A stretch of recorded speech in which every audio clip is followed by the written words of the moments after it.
ఇప్పుడు వారు మాట్లాడే అమూల్యమైన సందేశాన్ని ఇవ్వాల్సిందిగా కోరుతా ఉన్నాము. మోదీ మోదీ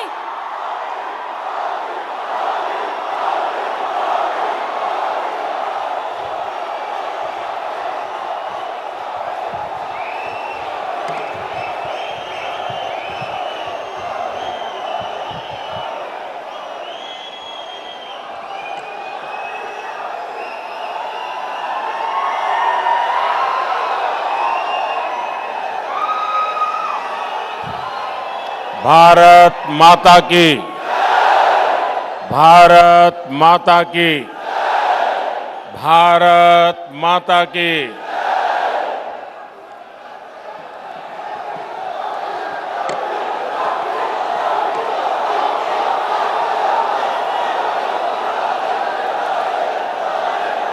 ना तेलंगाना कुटुंब సభ్యులందరికీ नमस्कारालु। लोकसभा चुनाव का ऐलान हो चुका है। दुनिया का सबसे बड़ा लोकतंत्र का उत्सव प्रारंभ हो चुका है और 13 मई को तेलंगाना के लोग एक नया इतिहास रचने वाले हैं। 13 मई को तेलंगाना में होने वाला मतदान विकसित भारत के लिए होगा और जब भारत विकसित होगा तो तेलंगाना भी विकसित होगा। यहां तेलंगाना में बीजेपी के लिए लगातार जन समर्थन बढ़ता ही जा रहा है। तेलंगाना का ये दृश्य, जगतियाल का ये जन सैलाब इसका प्रमाण है। मैं पिछले 3 दिनों में दूसरी बार तेलंगाना आया हूं। उसके पहले मैं तेलंगाना के लिए हजारों करोड़ रुपयों की विकास परियोजना की सौगात लेकर भी आपकी सेवा में हाजिर हुआ था। इसी महीने मैंने आदिलाबाद से पूरे देश और तेलंगाना के लिए 56,000 करोड़ रुपए के विकास कार्यों का लोकार्पण शिलान्यास किया था। संगारेड्डी में भी हाईवेज, रेलवेज और एयरवेज इंफ्रास्ट्रक्चर से जुड़ी हजारों करोड़ की परियोजनाओं को समर्पित किया था। ये विकास आज तेलंगाना के हर इलाके में पहुंच रहा है। इसलिए तेलंगाना के कोने कोने में बीजेपी के लिए समर्थन बढ़ता ही जा रहा है। आपने देखा होगा, अभी मुझे मल्काजगिरी में भी जनता जनार्दन हम सबको अपना आशीर्वाद देने के लिए सड़कों पर उमड़ आई थी। जैसे जैसे 13 मई निकट आ रही है, वोटिंग का दिन करीब आ रहा है, तेलंगाना में बीजेपी की लहर कांग्रेस का, बीआरएस का सुपड़ा साफ कर देगी। और इसलिए आज पूरा देश कह रहा है, आज पूरा देश कह रहा है 4 जून को 400 पार। 4 जून को चुनाव के नतीजे आने वाले हैं और इसलिए लोग कह रहे हैं 4 जून को 4 जून को 4 जून को। और तेलंगाना भी कह रहा है अब की बार विकसित भारत के लिए, विकसित तेलंगाना के लिए, तीसरी सबसे बड़ी इकोनॉमी के लिए, गरीब की उन्नति के लिए, किसान कल्याण के लिए, युवाओं को नए अवसर के लिए, महिला सशक्तिकरण के लिए, मजबूत भारत के लिए, आत्मनिर्भर भारत के लिए, समृद्ध भारत के लिए नाल्गो वन्नलो दाटाली बीजेपी की वोटू वैयाली। साथियों, तेलंगाना की ये धरती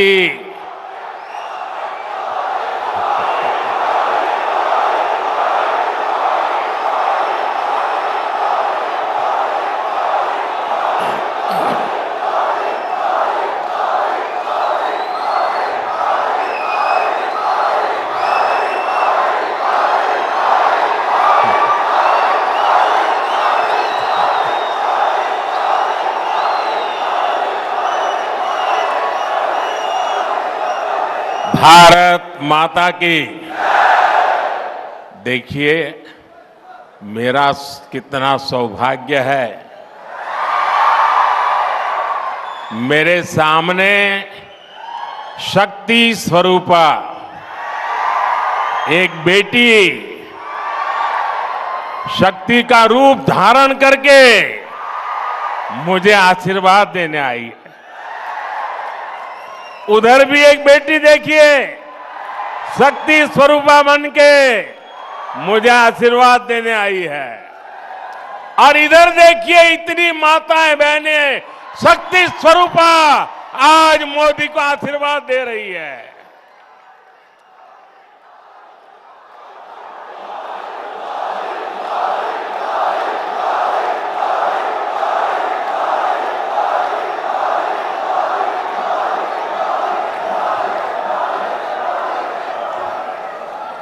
अभी कल मुंबई में इंडी एलायंस की रैली थी और चुनाव घोषित होने के बाद इंडी एलायंस की ये पहली और उनके लिए सबसे महत्वपूर्ण रैली थी।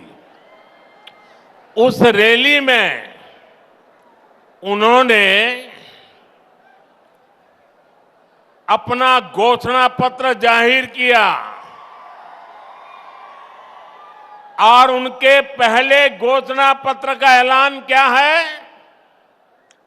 मुंबई के शिवाजी मैदान में जो छत्रपति शिवाजी महाराज कहते थे, जब एक औरत को उठा करके लाए तो उन्होंने कहा, काश अगर तुम मेरी मां होती तो मैं भी तेरे जैसा सुंदर होता। ऐसा शिवाजी पार्क जहां से इंडी एलायंस ने अपनी घोषणा पत्र जाहिर किया और उन्होंने कहा है कि उनकी लड़ाई शक्ति के खिलाफ है। मेरे लिए हर मां शक्ति का रूप है। हर बेटी शक्ति का रूप है। और मेरी इन माताओं बहनों की तरफ से, माताओं बहनों, आपको मैं शक्ति के रूप में पूजा करता हूं। मैं भारत मां का पुजारी हूं। मैं आप शक्ति स्वरूपा सब माता बहन बेटियों का भी पुजारी हूं। और जिन्होंने कल शिवाजी पार्क में इंडिया अलायंस ने अपना घोषणा पत्र शक्ति को खत्म करने के लिए किया है, मैं इस चुनौती को स्वीकार करता हूं और मैं इन शक्ति स्वरूपा माताओं बहनों की रक्षा के लिए जान की बाजी लगा दूंगा, जीवन खपा दूंगा।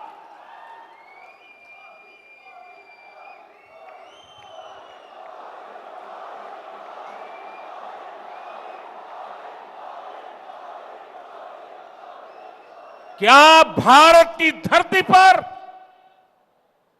कोई शक्ति के विनाश की बात कर सकता है क्या? क्या शक्ति का विनाश हमें मंजूर है? हम सब शक्ति की आराधना करते हैं कि नहीं करते हैं? पूरा हिंदुस्तान शक्ति की आराधना करता है कि नहीं करता है? अरे हमने तो चंद्रयान की सफलता को भी किसको समर्पित किया? चंद्रयान की सफलता को भी, जहां चंद्रयान ने लैंड किया, हमने उस सफलता को भी शिव शक्ति नाम देकर के शिव शक्ति को समर्पित किया है। और ये लोग शक्ति के विनाश का बिगुल फूंक रहे हैं। माताएं बहनें, शक्ति स्वरूपा आप है। क्या ऐसे लोगों को शक्ति का विनाश करने के मौका देंगे क्या? मौका देंगे क्या? शक्ति का विनाश करने वालों का विनाश होना चाहिए कि नहीं होना चाहिए? शक्ति स्वरूपा माताओं की रक्षा होनी चाहिए कि नहीं होनी चाहिए? शक्ति के संस्कार की रक्षा होनी चाहिए कि नहीं होनी चाहिए? और इसलिए भाइयों बहनों, इंडिया अलायंस ने कल अपनी घोषणा जाहिर कर दी है। घोषणा पत्र उनका जाहिर हो गया है और इसलिए लड़ाई एक तरफ शक्ति के विनाश के लोग करने वाले लोग हैं, दूसरी तरफ शक्ति की पूजा करने वाले लोग हैं। मुकाबला 4 जून को हो जाएगा। कौन शक्ति का विनाश कर सकता है और कौन शक्ति के आशीर्वाद प्राप्त कर सकता है, इसका मुकाबला 4 जून को हो जाएगा।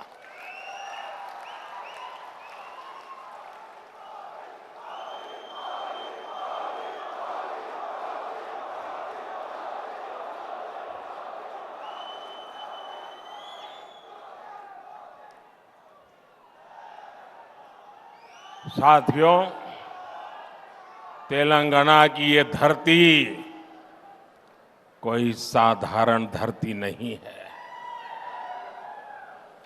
ये वो धरती है जिसने अंग्रेजों से संघर्ष किया, जो रजाकारों के अत्याचारों से लड़ाई लड़े।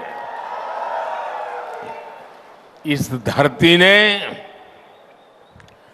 देश की अखंडता और सम्मान के लिए संघर्ष किया। बावजूद इसके आजादी के बाद तेलंगाना को कांग्रेस के सियासी षड्यंत्रों को सहना पड़ा। एक और वो कांग्रेस पार्टी है जिसने तेलंगाना के सपनों को कुचला है। दूसरी ओर वो बीआरएस है जिसने यहां के लोगों की भावनाओं का इस्तेमाल किया, सत्ता पाई और बाद में जनता से विश्वासघात कर दिया। तेलंगाना का निर्माण के पहले 10 वर्षों तक बीआरएस ने पहले 10 साल बीआरएस ने तेलंगाना को जम करके लूटा है। लूटा है कि नहीं लूटा है?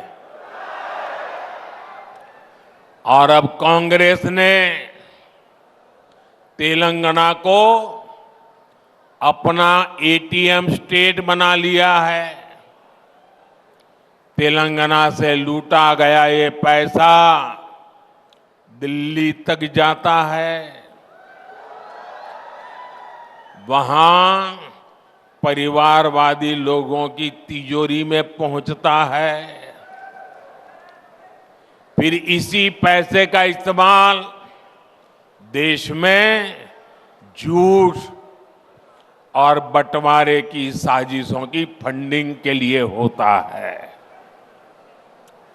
और तेलंगाना के लोग जानते हैं, एक घोटालेबाज दूसरे घोटालेबाज पर कभी कार्रवाई नहीं कर सकता। इसलिए जो कांग्रेस पार्टी चुनाव के समय बीआरएस पर घोटालों का आरोप लगाती थी, आज वही कांग्रेस बीआरएस की फाइलों पर हाथ धरकर बैठ गई है।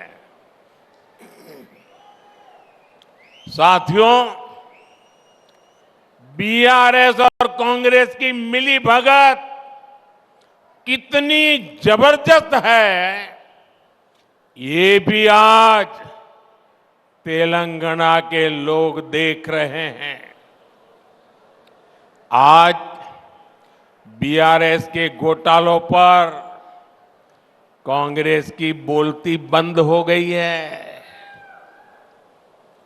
कालेश्वरम स्कैम के अरबों रुपए कहां चले गए? कांग्रेस में कोई इसका जवाब नहीं मांग रहा है। और कांग्रेस जो सैकड़ों वादे करके सरकार में आई थी, वो क्यों पूरे नहीं हो रहे? बीआरएस में कोई ये सवाल नहीं पूछता। दोनों एक दूसरे को बचा रहे हैं, दोनों एक दूसरे की जम करके मदद कर रहे हैं और सब कुछ पर्दे के पीछे कर रहे हैं। और जब दोनों पार्टियों के स्कैम की जांच होती है तो दोनों मिलकर के क्या करते हैं? एक ही काम, मोदी को गाली, मोदी को गाली, मोदी को गाली, यही करते हैं ना। दिन रात मोदी मोदी सिवाय कुछ करते हैं क्या ये लोग? इनके मुंह से कभी भारत मां की जय सुना क्या? मोदी को 100 बार बोलते हैं, मां भारत को एक बार भी याद नहीं करते। लेकिन तेलंगाना के मेरे साथियों, बीआरएस और कांग्रेस वो एक दूसरे के लिए चाहे कितनी भी कवर फायर कर लें, इनकी एक एक लूट का हिसाब होता रहेगा। मोदी तेलंगाना के लोगों को गारंटी देता है कि तेलंगाना को लूटने वालों को छोड़ेगा नहीं। ये मोदी की गारंटी है। इदी मोदी गारंटी। साथियों, परिवारवादी पार्टियां, परिवारवाद में डूबे लोग केवल देश को लूटने के लिए राजनीति में आए हैं। ये लोग कभी देश का, किसी राज्य का भला नहीं कर सकते। आप परिवारवादियों का पूरा इतिहास उठाकर देख लीजिए। देश में जितने भी बड़े घोटाले हुए हैं, उनके पीछे कोई न कोई परिवारवादी पार्टी ही मिलेगी। आप जरा सोचना, ये मीडिया के मित्रों को भी मैं होमवर्क देके जाता हूं कि आप सोचिए, देश में लाखों करोड़ का 2G स्पेक्ट्रम घोटाला हुआ। किसका नाम आया? दिल्ली दरबार का संरक्षण और डीएमके परिवार की करतूत। देश में नेशनल हेराल्ड घोटाला हुआ। किसका नाम आया? कांग्रेस का सबसे बड़ा परिवार जो कांग्रेस पार्टी को चलाता है, उनका नाम आया। देश में बोफोर्स कैंप भी हुआ था। किसका नाम आया था? इसी परिवार का। बिहार में इतना बड़ा चारा घोटाला हुआ, कौन अपराधी साबित हुआ? बिहार में नौकरी के बदले जमीन घोटाला हुआ। किसका नाम आया? आरजेडी चलाने वाले उसी परिवार के लोगों का। इसी परिवारवादी भ्रष्टाचार का शिकार हमारा तेलंगाना भी हुआ है। परिवारवादी बीआरएस ने प्रदेश में कालेश्वरम घोटाला किया है। दिल्ली में हुए लीकर स्कैम में भी कट कमीशन खा लिया। इसलिए कांग्रेस हो या बीआरएस,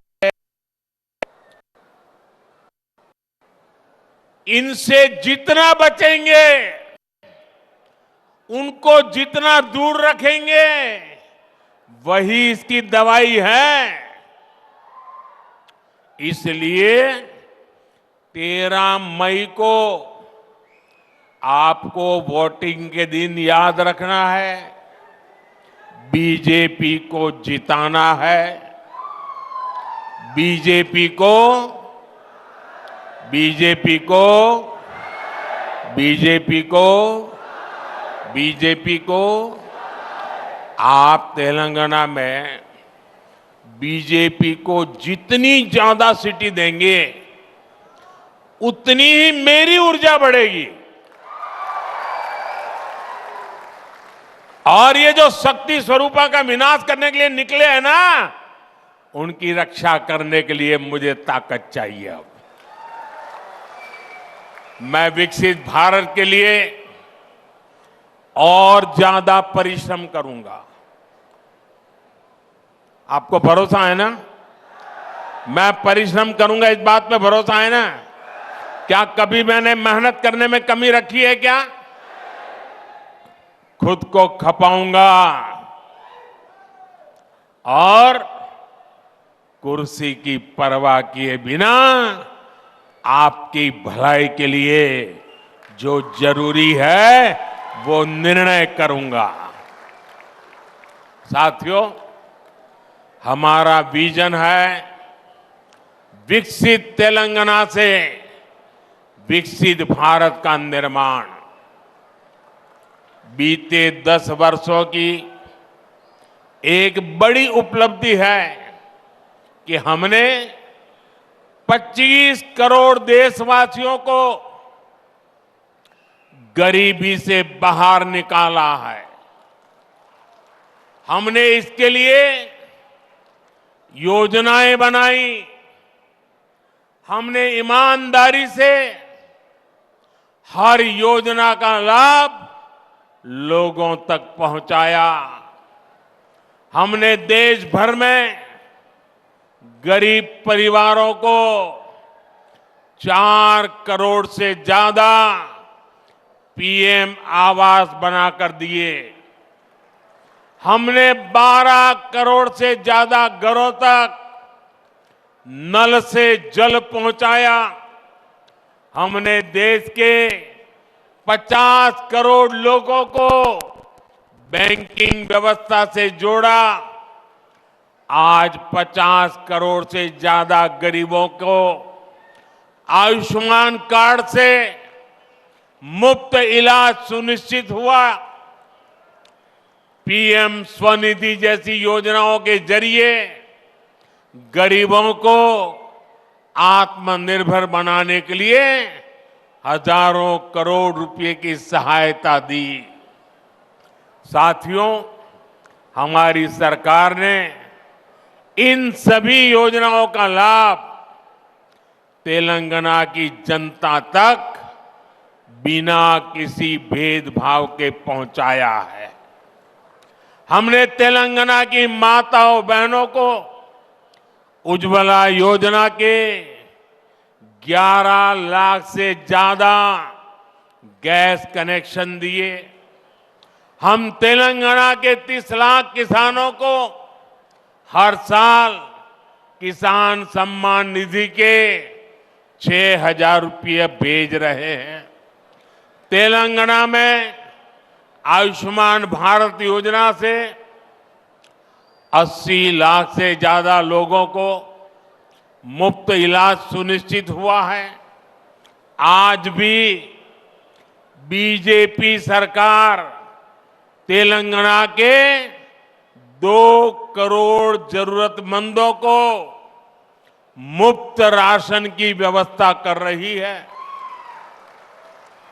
अगर यहां तेलंगाना में बीजेपी की सरकार होती तो हम तेलंगाना को और आगे ले जाने में हमें सुविधा रहती, क्योंकि हम जनता को साथ लेकर चलते। साथियों, पिछले दिनों विधानसभा के चुनाव में आपने बीआरएस के प्रति जो गुस्सा था, किसी भी हालत में आप बीआरएस को खत्म करना चाहते थे, आपने वो काम कर दिया। ये चुनाव दिल्ली में फिर एक बार मोदी सरकार को लाने का चुनाव है।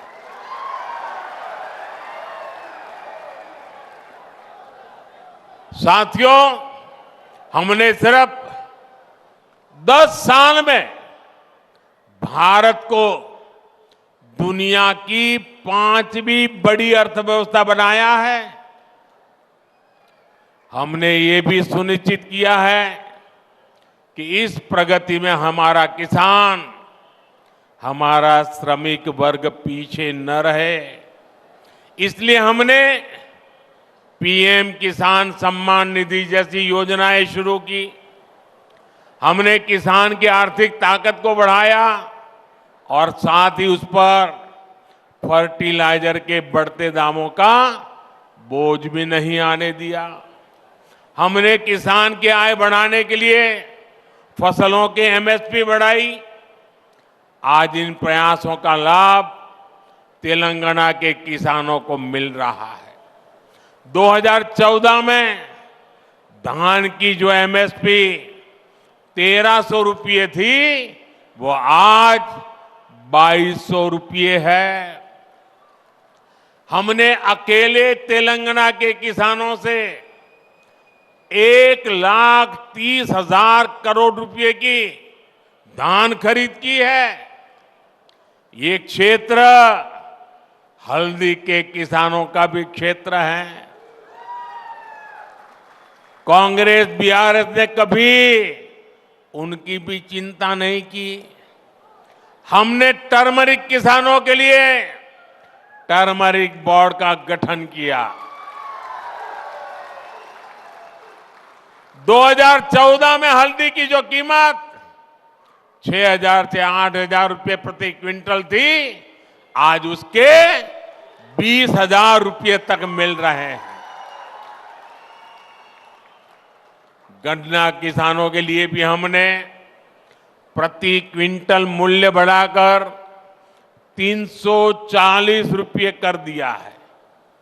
यहां की राज्य सरकारों का आलम यह है कि वो अभी तक बंद पड़ी निजाम शुगर फैक्ट्री को शुरू नहीं कर पाए हैं, लेकिन हमने करीब 6,400 करोड़ रुपए खर्च करके रामागुंडम फर्टिलाइजर फैक्ट्री फिर से शुरू कर दी।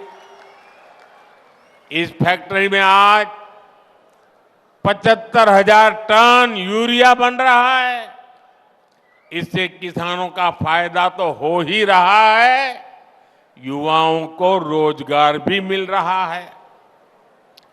अब अगले 5 वर्षों में हमें किसानों को समृद्धि की नई ऊंचाई पर लेकर जाना है।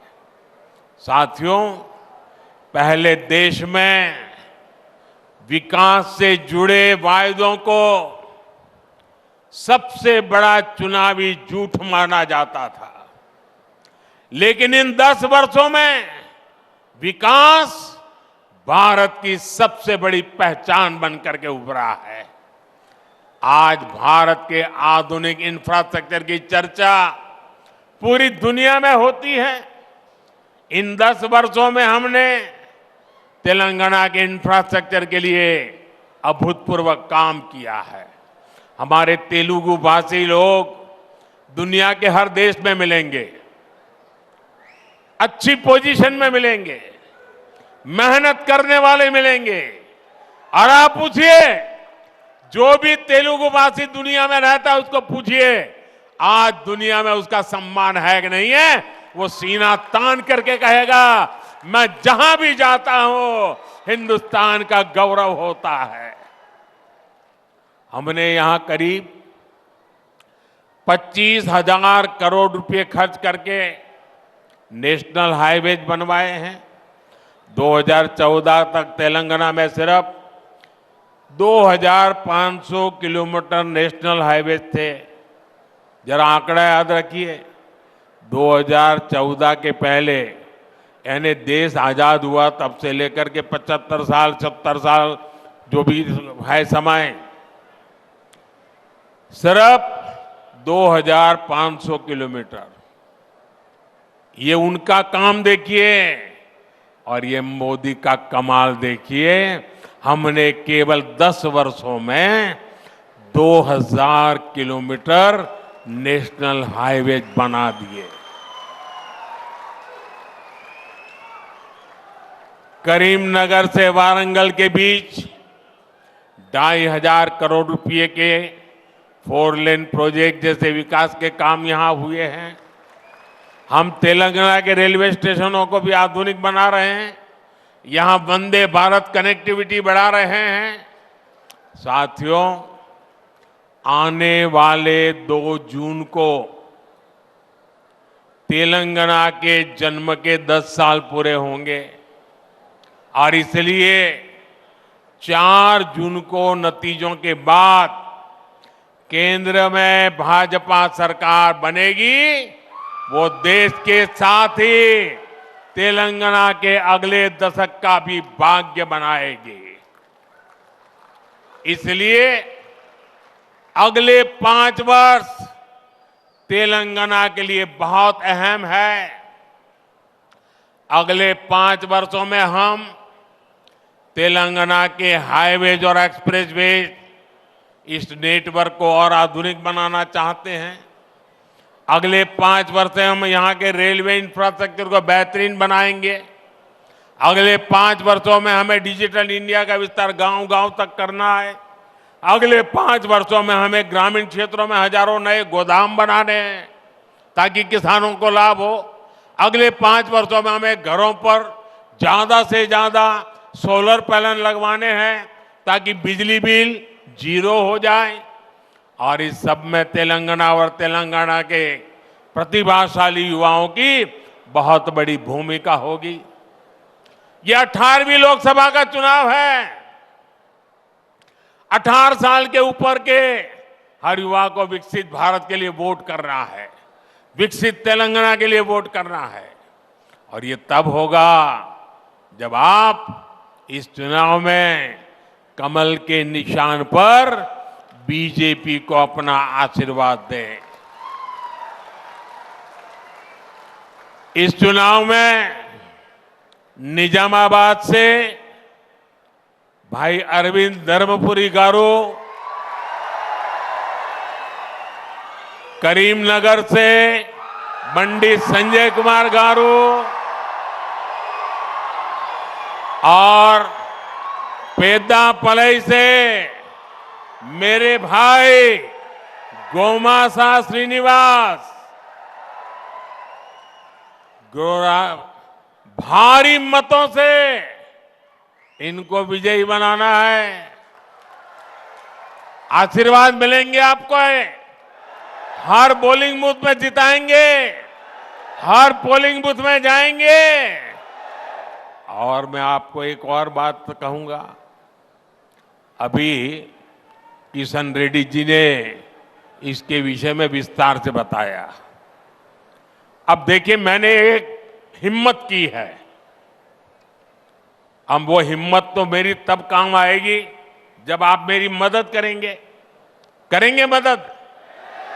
देखिए, मैंने मेहनत की है, हिम्मत भी की है, लेकिन आपकी मदद के बिना कुछ होना नहीं है। करेंगे मदद? देखिए, मैंने एक काम किया है, टेक्नोलॉजी की मदद से मैं अब तेलुगु में आपसे बात करना चाहता हूं। 100% तो नहीं हो सकता, लेकिन 80-90% तो हो जाएगा।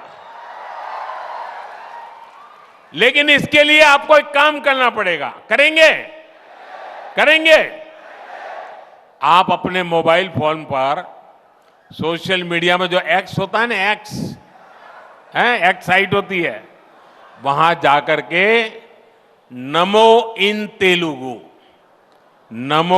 तेलुगु हैंडल पर जाइए, तो वहां ये आपका सेवक आपसे तेलुगु में बात करेगा। अच्छा, मेरा एक और काम करेंगे आप? पहले वाला तो करेंगे ना? सब बताइए, करेंगे ना? जरा हाथ ऊपर करके बताइए, करेंगे ना? अच्छा, दूसरा एक काम करोगे? अभी मैंने ये हिम्मत की है, शुरुआत की है। अगर आप उसको सुन करके उसमें क्या क्या गलतियां रह गई है, उसमें क्या क्या कमी रह गई है, क्या मुझे बताएंगे क्या?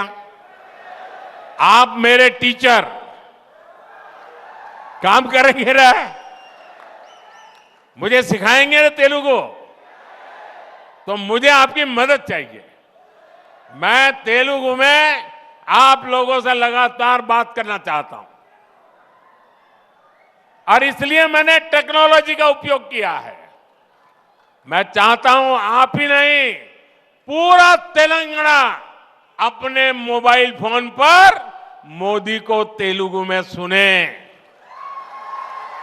और आप जब मोबाइल पर ऐप्स पर जाकर के नमो इन तेलुगु डाउनलोड करोगे, फिर आप किसी को भी कह सकते हैं, ये गड़बड़ मत कर, मोदी मेरी जेब में है। ऐसा कह सकते हैं ना? देखिए, ज्यादा से ज्यादा लोगों तक मुझे अपनी बात पहुंचानी है, उनकी भाषा में पहुंचाने का मैं प्रयास करूंगा। लेकिन उसके लिए तेलंगाना के हर मोबाइल फोन पर मोदी होना चाहिए, मोदी इन तेलुगु होना चाहिए। और मैं आपको गारंटी देने आया हूं, मैं विकसित तेलंगाना की गारंटी देता हूं दोस्तों। मुझे विश्वास है आप भी मुझे इस बार तेलंगाना में बीजेपी का परचम लहराने की गारंटी देंगे ना? आप भी मुझे गारंटी देंगे ना? देखिए, आपकी गारंटी के लिए आप अपने मोबाइल का फ्लैश चालू कीजिए, आपके मोबाइल का फ्लैश लाइट बनाइए। ये मुझे गारंटी देनी है आपको। आपके मोबाइल फोन की फ्लैश लाइट, हर किसी के मोबाइल की फ्लैश लाइट जलनी चाहिए। ये आपकी गारंटी है मुझे,